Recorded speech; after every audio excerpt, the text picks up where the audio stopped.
केसिंगा सहर में बाईपास रास्ता निर्माण दाबी। कलाहांडी जिला केसिंगा सहर किछि बुद्धिजीवी चिंता व्यक्त प्रकाश करछंती। जेतेबेले आरओबी ट्रेन हैला एवं रास्ता काम आरंभ हैला से समय केसिंगा सहर समस्त बुद्धिजीवी एक होई संग्राम करिवार आवश्यक थिला। हेले एते लेट रे काहेकि आलोचना करागला कारण कोन? जेतेबेले सर्वे हैला से समय केसिंगा रे समस्त जानिथिले से समय तत्परता देखाई आरओबी को बाईपास रास्ता रे परिणत करने को जिलापाल जरिया सरकार को दाबी जणाइबार थिला। आज जो आरओबी बाईपास होची से ऊपर आपण कोन कहिबे सर? आरओबी बाईपास देखो एबे आरओबी जन होची एबे जन टाउन भीतर जन बाहर छे से आरो टाउन के भीतर यार टाउन भीतर टाउन ता दुई फाड़ी जाउछे।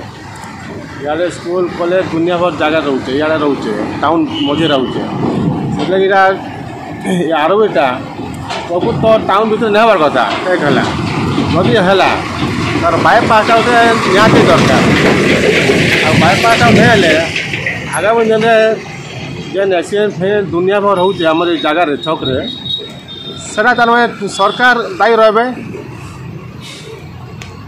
आंदोलनटा आपको बढ़वा आउ थे आम आंदोलन में सजबाज हो करवा के आम आगे बढ़वा कथा बढ़वा जेहतु नहीं जो नहीं सरकार नहीं शुणबे आम बाध्य आंदोलन करमु। आप कौन सरकार को कौन निवेदन रखिए सर? सरकार को निवेदन रखुचु आम बाईपासटा न हो बुद्धिजीवी गुड़ाक समस्ते कथबार्ता हो मझे बसिक जदि सरकार न शुभे आंदोलन जारी रहा आनंद बहुत जोर रहा। धन्यवाद सर। आपन को परिचय? मो सुरेश राव केसिंगा। आज जो आरओबी रोड बाईपासटा होची से ऊपर आपन कोन मत रखिबे सर?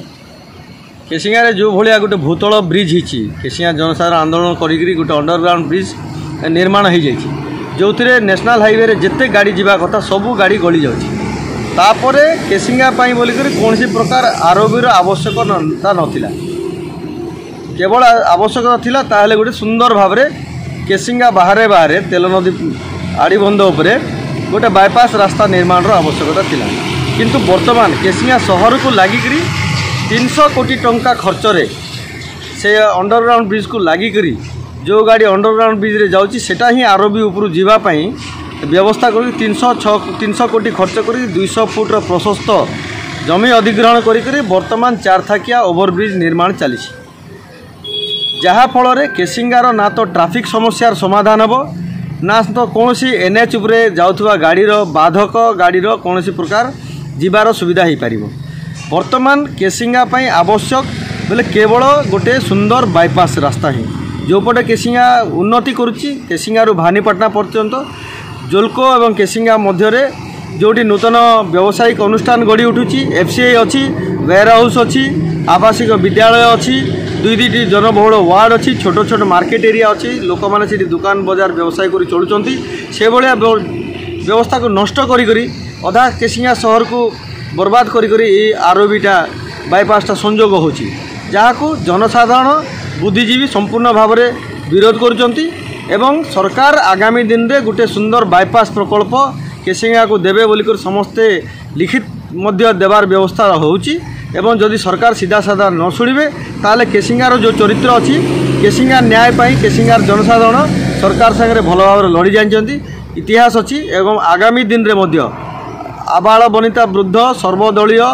एवं सबु वर्गर लोक अंचल लोक मिशिक गोटे जोरदार आंदोलन हम सरकार को गोटे दिग्दर्शन करा सरकार केसिंगा उपरे होतबो अन्याय विरोध करा एवं बाईपास विकल्प सरकार देवा पर्यंत सरकार को बाध्य करेंगे। धन्यवाद सर।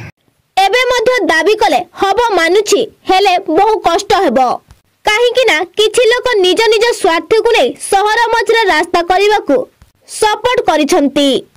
किछि जमी मालिक तो किछि जमी व्यवसाय आउ किछि निज स्वार्थ रखितिबा व्यक्ति एमानक पई आज केसिंगा सहर रे एते बड़ जनजीवन अस्तव्यस्त हेउछंती आगको मध्य अनेक दुर्घटना मध्य देखिबा को पड़िबो बोली मत प्रकाश करछंती समाजसेवी नलिन पटनायक और समाजसेवी सुरेश राव। एबे मध्य केसिंगा सहरर समस्ते जनसाधारण एकाठी होई चेष्टा करिबा और लड़ाई जारी रखिबा। सरकार जदि आमर दाबी पूरण न करते ताले केसिंगा सहर में बड़ धरणर आंदोलन कराजिबो बोली मत प्रकाश करछंती।